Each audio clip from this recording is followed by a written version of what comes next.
오늘 우리는 다 같이 고린도후서 10장 10절을 가지고 공부를 하겠습니다. 고린도전서 10장 10절 다 같이 읽겠습니다. 저희 말이 그 편지들은 중하고 힘이 있으나 그 몸으로 대할 때는 약하고 말이 시원치 않다 하니.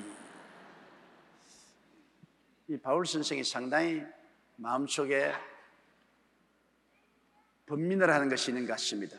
원수들이 바울 선생의 약점을 들어서 자꾸 공격하기 때문인 것입니다. 바울은 하나님이 사다여 고린도에서 교회를 창설하신 창설자이지만 후에 들어온 이단들이라든지 또 후배들이 들어와서 바울을 시기하고 질투했습니다. 인생사에서 가장 비극적인 것이 시기와 질투입니다. 남이 잘 되는 것 도저히 보지 못하는 것이 타락한 인간의 심성입니다. 남이 잘 때는 보고 진심으로 칭찬한 사람은 누구냐? 부모밖에 없습니다. 부모님은 자식이 잘 되는 것 정말 좋아해요. 그래서 부모 앞에서는 자식 잘났다 하면 좋아하더라고요. 제가 지금까지 늘 목회하면서 보니까 어떤 아버지도 야, 아들 대단합디다, 훌륭한 아들 주셨어 그러면 굉장히 좋아해요. 그러나 형님에게 가서 동생 보고 동생이 대단히 훌륭하시던데요 그러면 입이 조금 비틀어지는 것입니다. 형제도 잘났다고 하면 그렇게 기분 좋지 않습니다.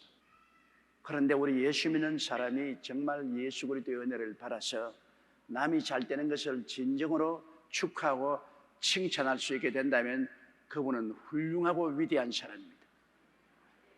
또 그러한 사람은 하나님께로부터 축복을 받을 만한 가치가 있고 자격이 있는 사람인 것입니다. 왜? 주라 그래야만 돌려줄 것이니 곧 후이되어 눌러 흔들어 넘치게 해서 안겨주려 했는데 내가 남을 칭찬하면 그 칭찬이 내게로 반드시 돌아오게 되는 것입니다. 내가 남을 비난하면 그 비난이 내게로 반드시 돌아오게 되어 있는 것입니다. 진정한 마음으로 남을 칭찬한다. 이거 굉장히 귀한 일입니다. 또 마음에 혹시 진정한 마음이 안 생기더라도 입술로 시인하는 것은 굉장히 중요한 것이기 때문에 입술로 칭찬하는 것 좋은 일입니다. 저는 굉장히 애를 많이 씁니다. 저도 사람이니까 칭찬이 잘 안 나와요. 남 비난하라면 아주 입에 침이 마르도록 할 수가 있는데 칭찬하라면 잘 안 돼요. 남을 비평하고 평론하기는 굉장히 쉽습니다. 노력 안 해도 돼요.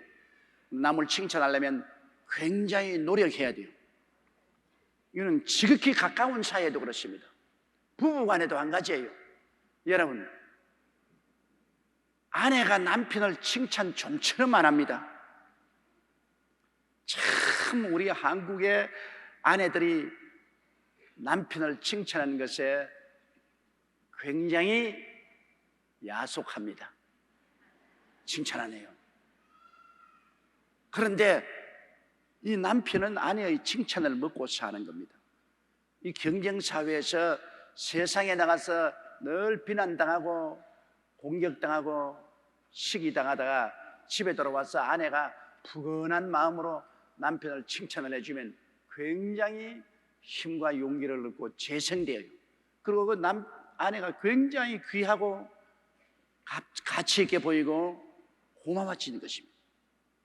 그런데 우리 한국 여성들은 좀처럼 체면 차린다고 그런지 몰라도 칭찬을 안 하고 입을 딱 다물고 있습니다. 이제 저는 나이가 먹을 대로 먹었으니 세상에 셈이 좀 들 대로 들었는데도 불구하고 칭찬해주면 좋더라고요. 비난하면 괘씸한 놈 그런 생각이 생기고 칭찬하면 그 사람 참 잘생긴 사람이다. 그 사람 굉장히 좋은 사람이다. 칭찬하면 사람이 좋아 보이더라고요. 그런데 하물며 젊은 세대는 어떻게 했습니까? 어린아이들도 교육하는데 여러분 칭찬이 굉장히 도움이 됩니다. 어린아이들 자꾸 아유 이 녀석아 지혜비 닮아가지고서 그냥 사사건건이 골칫거리다. 그러면 애가 뭐라고 말하면 그래 아버지 닮았다. 난 아버지보다 배로 할 거다. 반발을 합니다. 그러나 칭찬을 해보십시오. 야, 너 참 훌륭하다. 너는 너 아버지보다 훨씬 낫다. 너 장래가 촉망된다. 안 그렇더라도 그렇게 하면 머리 쓱 건지면서 별로 잘하지도 못했는데요. 아니야, 잘한 거야. 용기와 힘을 얻습니다. 잘해보야지. 새로운 결심과 각오가 생깁니다. 나는 어떤 어머님의 간증을 들었어요. 왜냐하면 언제나 성적표를 가져오면 끝에서 헤아리는 것이 훨씬 빠르다는 것입니다. 항상 꼴찌요. 항상 꼴찌에서 둘째 아니면 셋째. 늘 꼴찌를 해오는데 그래도 성적표를 가져오면 한동안은 굉장히 꾸짖었는데 꾸짖으니까 자꾸 더 악화되는데 마음을 바로잡고 성적표를 가져와서 야, 너 올해 참 잘했구나. 뭘요? 와, 이거 10등을 해. 꼴찌부터 10등을 했는데 마지막 꼴찌보다 얼마나 잘했느냐. 꼴찌부터 10번째를 헤아리려니 한참 올라가야 된다. 깜짝 놀랐다. 이만큼 잘할 줄 몰랐다. 에이, 놀리지 마세요. 아니야, 진짜야. 그 애가 결심을 했어요. 우리 어머니가 날 꼴찌에서 10등 한 것도 저렇게 좋아하는데 이제 꼴찌에서부터 시작해서 한 20, 30등 해야 되겠다. 그래서 노력을 한 것이 얘가 나중엔 위에서 10등 안으로 들어가게 되었어요.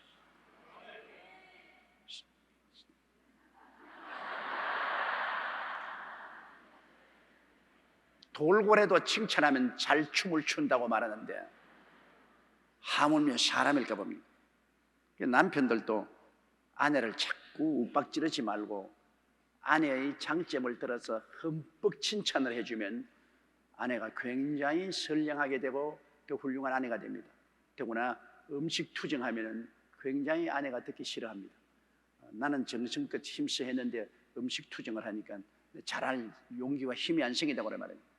그러나 음식을 했을 때 잘못한 것은 말하지 말고 좀 맛깔 있게 만들었거든.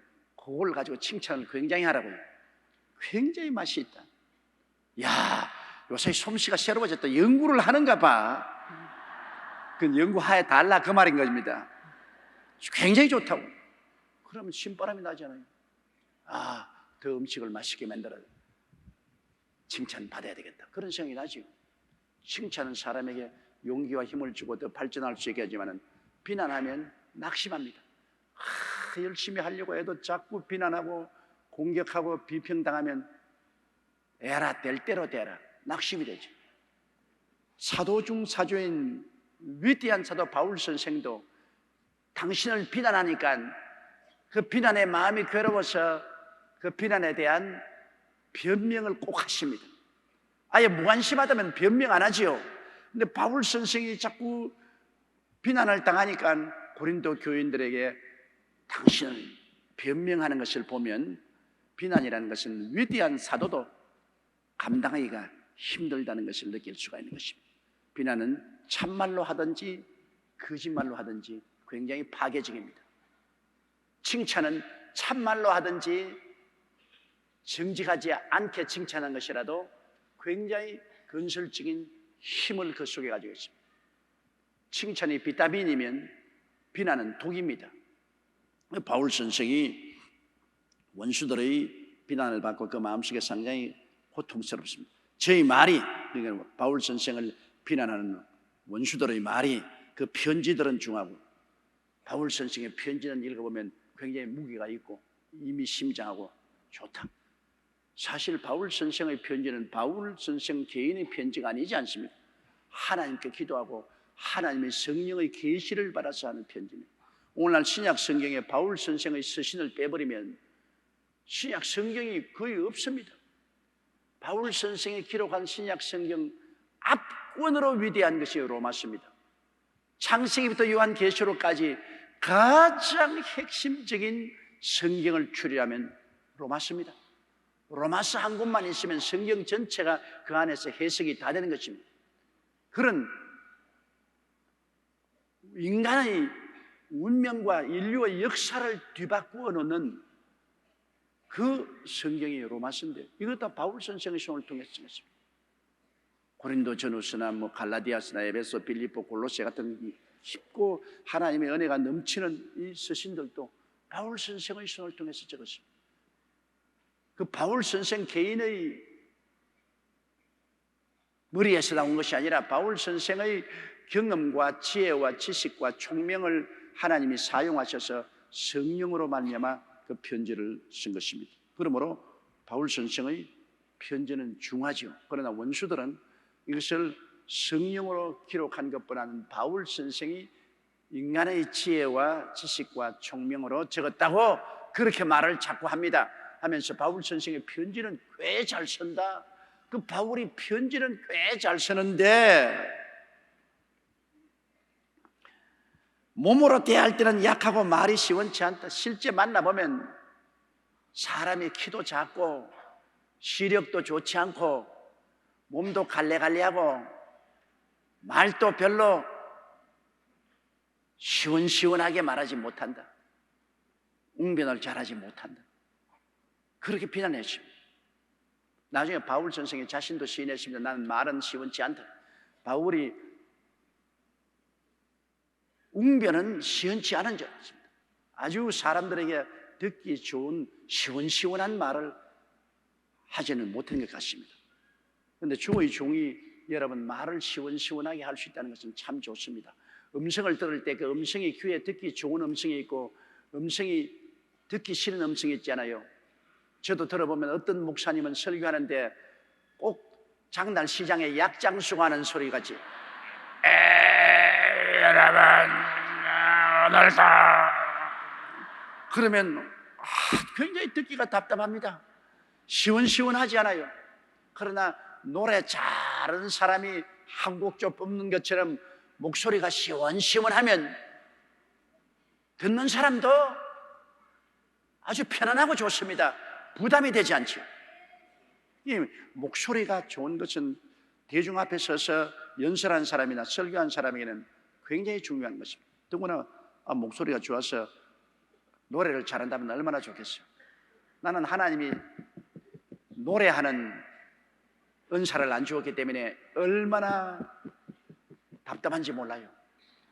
노래만 잘했으면 설교할 때 한 곡 좀 뽑으면 참 좋은데 그러면 성도들도 얼마나 감동을 하고 눈물을 흘리게 할 수 있는데 내가 노래만 하면 곡조가 다 틀려버려요. 그러니 그것도 은사요. 시원시원하게 노래하는 것은 사람들 듣기 원하지만은 잘못하는 노래 누가 듣기를 원합니까? 사람들이 듣는 것이 부담이 되죠. 그처럼 여러분 하나님 말씀을 전하는 사람은 목소리도 좋아야 되고 설득력이 있어야 되는 것입니다. 부담이 되면 안 돼요. 듣기 쉽고 알아듣기 쉽고 이해가 될 수 있도록 하나님 말씀을 전하는 것은 굉장히 중요합니다. 내가 설교를 할 때 수학 공식 풀듯이 저 무슨 말하는 거 참 어렵다, 알아들어야 되겠다, 저게 무슨 의미인가 이렇게 하려면 나중에는 힘이 들어서 졸기 시작해요. 어린아이라도 쉽게 부담이 안 되고 말씀을 듣고 소화할 수 있는 것 굉장히 중요하죠. 그런데 주의 종이 되기 위해서는 음성도 훈련을 해야 되고 이해와 설득을 할 수 있도록 굉장히 쉽게 하나님 말씀을 풀이해서 말할 수 있는 것도 굉장히 좋습니다. 그런데 바울 선생은 보면은 아주 이론이 깊고 심오하지만은 베드로도 말하기를 바울의 성경은 난해하다 그랬습니다. 베드로가 바울을 평해서 말하기를 그 기록한 성경 중에 알기 어려운 것이 많다. 그러니까 좀 바울 선생의 말씀은 논리 청연하고 심오하지만은 이해하기 어려우니까 바울이 설교할 때 사람들이 별로 알아듣지 못할 일이 많은 것입니다. 그래서 그 비평한들이 말하기를 그가 몸으로 대할 때는 약하고 말이 시원치 않다 그렇게 말했습니다. 바울은 그 당시에 사진을 안 찍어놨으니까 모르겠는데 그러나 전설을 통해서 보면 바울은 키가 작고 허리 등이 굽었고 얼굴이 별로 잘나지 못했고 그리고 시력이 굉장히 약했다고 그렇게 말하고 있는 것입니다. 남 앞에 서는 것은 참 힘들어요. 사람들이 보면 그 사람 키가 크냐 작으냐, 인물이 잘났느냐 못났느냐, 코가 바로 섰느냐 삐뚤어졌느냐, 눈이 굵으냐 찢어지느냐, 온갖 그 평론을 다 하니까 힘들지 않아요. 사람이, 여러분, 대중 앞에 선다는 것은 남의 평론을 받기가 쉽습니다. 근데 바울 선생은 그런 것이 굉장히 마음에 부담이 되었습니다. 다른 사람들이 자기를 비난하고 공격하는 것이 마음에 부담이 됩니다. 저희 말이 그 편지든 중하고 힘이 있으나 그 몸으로 대할 때는 약하고 말이 시원치 않다 하니, 자, 이제 바울이 변명합니다. 11절 봅시다. 이런 사람은 우리가 떠나 있을 때 편지들로 말하는 자가 어떠한 자이면 함께 있을 때 행하는 자도 그와 같은 자인 줄 알라. 바울 선생이 하는 말이 뭐예요? 어째고 어째? 편지가 중하고 힘이 있으면, 그러면 그 편지 쓴 사람이 직접 나타나서 말할 때 바로 그 편지 쓴 사람이니 그 사람 말도 중하고 힘이 있는 것이 틀림없지 않느냐. 사람 책을 못 잡으니까 온갖 것 가지고 다 책을 잡네. 내가 말이 시원치 않다고? 바로 편지를 쓸 때 중하고 힘이 있게 쓴 그 사람이 직접 말을 하는데 내 말이 왜 중하고 힘이 없을 택이 있느냐? 사람을 평론을 하려면 올바르게 하라. 이렇게 바울 선생은 자기의 평론한 사람에 대해서 공격으로 나오는 것입니다. 또 그 말도 맞아요. 편지를 쓸 때 중하고 힘 있게 쓴 그 분이 직접 나가서 말씀을 하는데 그 말이 바로 중하고 힘이 없다고 할 수가 없지요. 조금 은변은 없다고 할지라도 그럴 수가 있어요. 그러므로 바울 선생에게는 그런 것이 굉장히 마음에 부담이 되었습니다. 근데 편지는 중하고 힘이 있다고 하는데 내가 말을 하면 힘도 없고 중하지 않다고 하니 그런 모순이 어디 있냐? 바로 편지 쓴 그 사람이 바로 그 사람인데, 그렇게 말씀하는 것입니다. 12절요. 우리가 어떤 자기를 칭찬하는 자로 더불어 감히 작아여 비교할 수 없노라. 그러나 저희가 자기로서 자기를 헤아리고 자기로서 자기를 비교하니 지혜가 없도다. 그래, 나는 말을 하는데 시원치 않다고 하면서, 그래 자기들은 말이 시원하고 사람들에게 호감을 주도록 말씀을 전가한다고 스스로 칭찬하니 참 가소롭게 짝이 없다.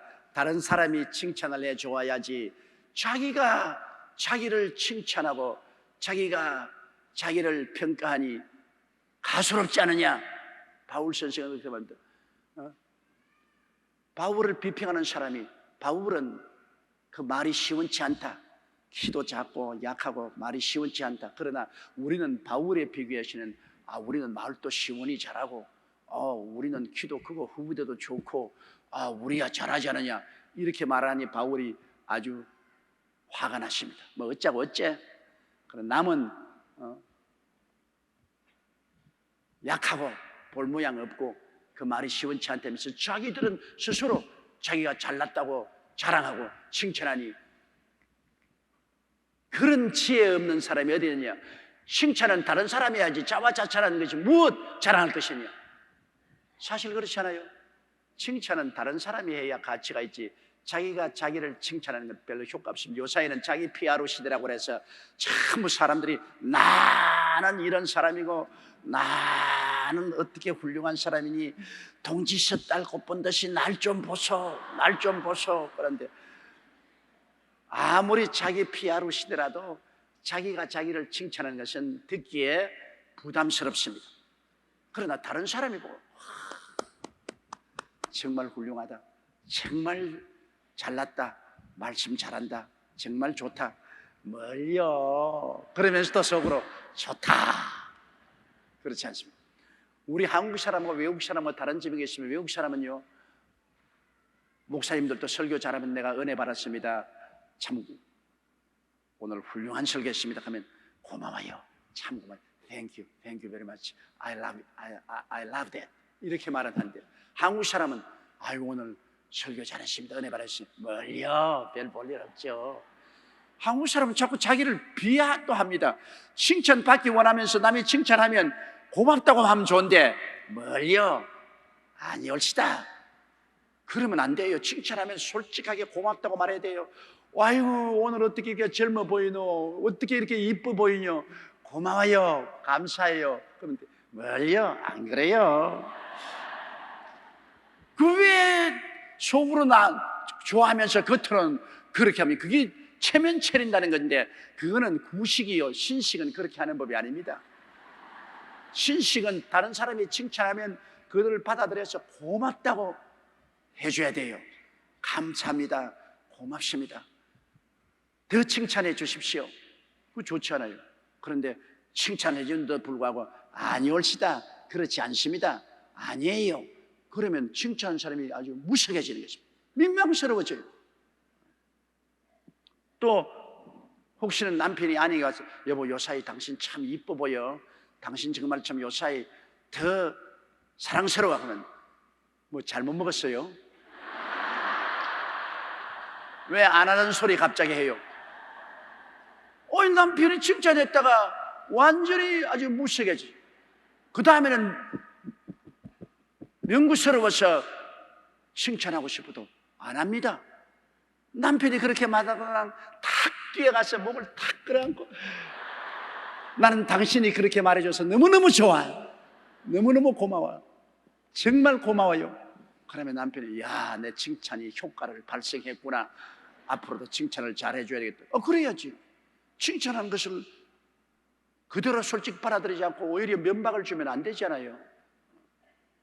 이러므로 우리는 좀 더 솔직해져야 되는 것입니다. 우리 한국 사람들이 오랜 세월 동안 유교 전통에 의해서 자꾸 위선을 가르치고 위선을 하도록 훈련받기 때문에 솔직하지를 못해요. 솔직해요. 고마운 것은 고맙다고 하고 싫은 것은 싫다고 솔직히 말할 수 있어야 우리가 생활하는데 좋은 인간관계를 맺을 수가 있는 것입니다. 바울 선생께서는 여기에 자기를 칭찬한 자, 그 사람들에 대해서 굉장히 마음에 신랄하게 비난했습니다. 우리가 어떤 자기를 칭찬한 자로 더불어 감히 짜가여 비교할 수 없노라. 우리는 스스로 자화자찬하는 사람처럼 나는 내 스스로를 자랑하지 않는다 말이에요. 그런 사람하고 나는 동료가 아니다. 그러나 저희가 자기로서 자기를 헤아리고 자기로서 자기를 비교하니 지혜가 없다. 자화자찬하는 사람, 비지혜가 없는 사람이다. 다른 사람이 칭찬을 해주고 다른 사람이 높여줘야지. 자기가 자기를 칭찬하고 자기가 자기를 잘났다고 높이니 그 지혜 없는 사람이다. 13절요. 그러나 우리는 분량 밖의 자랑을 하지 않고 오직 하나님이 우리에게 분량으로 나눠주신 그 분량의 한계를 따라 하노니 곧 너희에게까지 이른 것이라. 바울 선생은 나는 실적으로 칭찬한다. 나는 가짜로 자랑하는 것이 아니고 실제 내 이룬 일을 가지고서 자랑한다. 내가 가지고 있는 분량을 가지고 자란다. 여러분, 속이 비은 사람이 있는 것처럼 꾸며대는 그런 자랑이 아니라 나는 속이 쫙 알찬 그것을 그대로 드러낸다. 사람은 허풍을 떠는 사람이 많습니다. 실제는 부자가 아니면서 나는 굉장히 잘 산다, 나도 너희보다 더 돈이 많다, 허풍 떨고, 나도 너희보다 지식이, 허풍 떠는 사람 많아요. 가짜 박사학위 받아가지고서. 박사학위 없으면 없는 대로 살아야지 왜 가짜 박사를 받아요? 돈 주고 가짜 박사학위 받아가지고서 난 박사다, 그 들통이 나서 나중에 학교 쫓겨나고 그런 일이 생겨. 그러나 바울 선생은 나는 가짜가 아니다.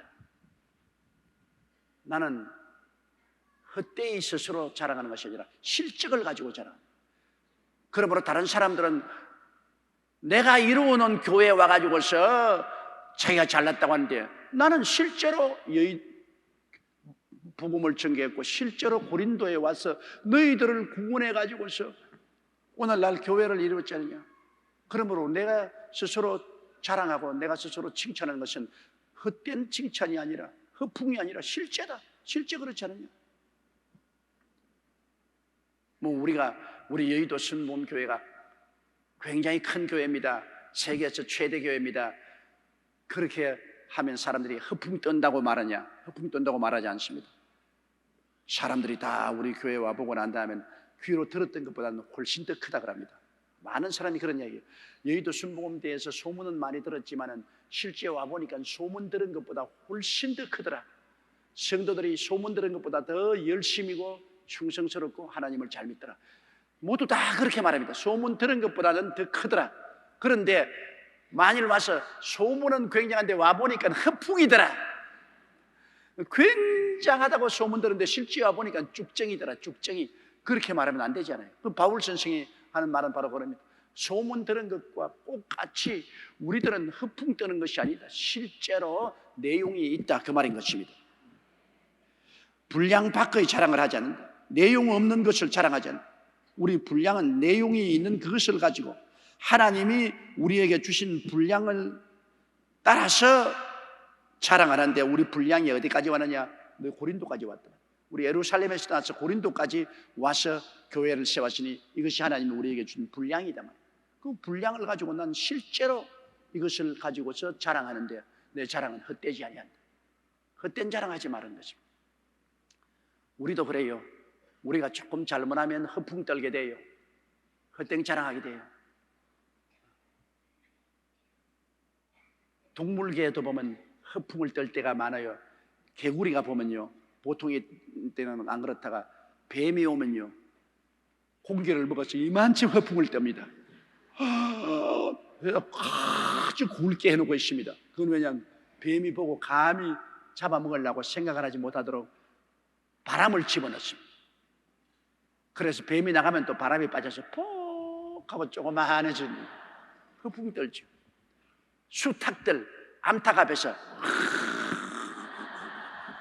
이런 허풍 떠는 거, 허풍 떠는 거. 암탉에게 잘 보이려고 허풍 떠는 거. 그런데 동물 세계하고 인간 세계는 상당히 달라요.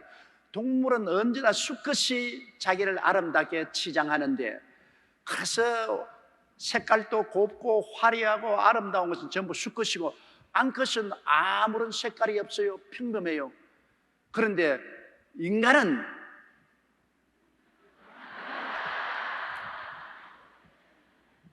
암컷이 더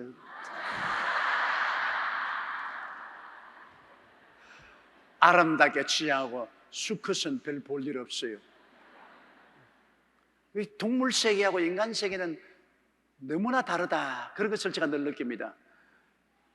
동물은 얼마나 수컷들이 형형색색적으로 아름답게 꾸며서 암컷을 유인하려고 애를 쓰는데, 그 인간은 여성이 남성보다 훨씬 더 아름답게 자기를 치장하는 것입니다.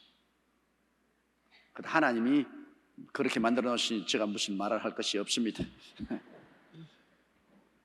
자, 14절요.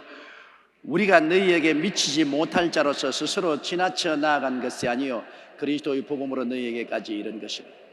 자, 우리는 지나쳐서 자랑하지 않는다. 너희에게 우리가 오지도 못했는데 우리가 고린도 교회를 세웠다고 그건 거짓말 안 한단 말이에요.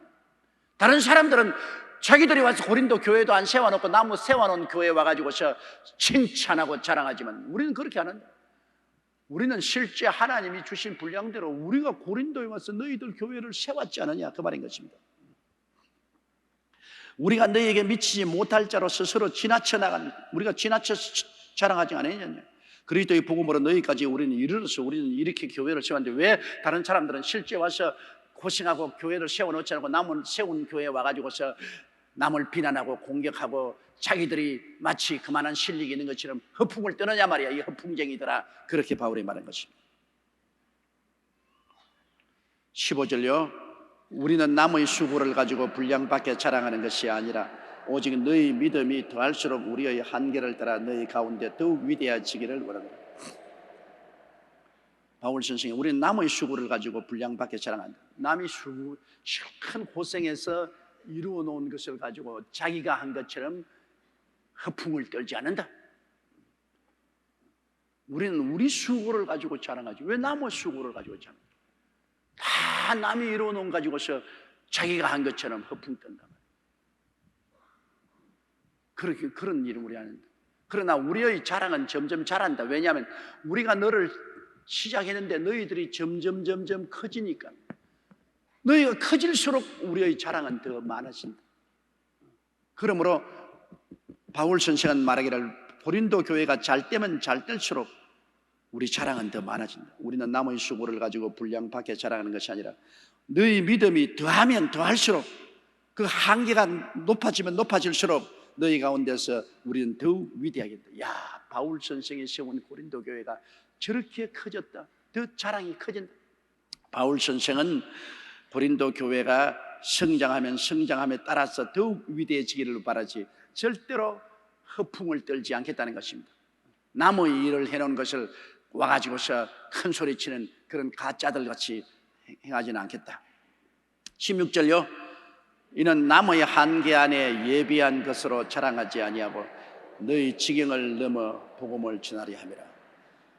나는 남의 한계 안에서 예비한 것으로 자랑한다. 남이 다 일해놓은 것, 그 한계에 가서 와, 내가 이렇게 위대한 주의 종이다, 이런 나는 엉터리 같은 일 안 한다. 남의 한계에서 안 하고 나는 너희를 넘어서 더 지경을 넓히고 더 앞으로 나가서 실적을 세워서 칭찬받기를 원하고 자랑하기를 원한다고 말한 것입니다. 바울 선생은 철저히 실적 위주로, 실력 위주로 말합니다. 사실은 실적 위주로 우리 한국의 가장 큰 문제는 학력주의. 어느 대학을 나왔느냐, 특별한 대학을 안 나오면 아예 이력서도 못 내놓는 것이 우리 한국의 현실입니다. 이거 절대로 이렇게 되면 안 돼요. 대학을 못 나와도 그가 실력이 있고 능력이 있으면 얼마든지 발전할 수 있어야 되는 것입니다. 그것이 미국이나 구라파 사회입니다. 이 기독교 사회인 미국이나 구라파 사회는 학력 안 따져요. 네가 어느 학교 나왔느냐 묻지 않습니다. 네가 무엇을 할 수 있느냐를 묻습니다. 아무리 좋은 학교 나와도 너가 할 수 없다면 소용없습니다. 졸업장 가지고 밥 먹나요? 우리 한국에는 졸업장 없이는 아예 좋은 회사에 들어가려고 이력서도 내놓지 못합니다. 좋은 졸업장 있는 사람만 먼저 선택하니까. 그것이 능력이 있든 없든 그걸 따지지. 그래서 화해가 이렇게 극성을 부리고 인류 대학에 가려고 치맛바람을 날리고 재산을 다 탕진하도록 도와주고 밀어주는 이유는 사회가 그렇게 되는 것입니다. 그러나 실력 위주의 사회, 실적 위주의 사회가 되면 그런 거 필요 없어요. 저는 목회할 때, 내 제자들을 양성할 때 졸업장 안 봅니다. 그가 서울대학 나왔느냐, 고려대학 나왔느냐, 연세대학 나왔느냐, 의대 나왔느냐, 그거 안 봐요. 그가 얼마나 목회의 실적을 사느냐, 얼마나 기도 잘하고, 얼마나 설교 잘하고, 얼마나 영혼을 잘 구원하고, 얼마나 하나님의 능력 있는 중이냐, 그게 중요하죠. 실적이 중요하죠. 바울 선생도 바로 그 말을 말한 것입니다. 17절요.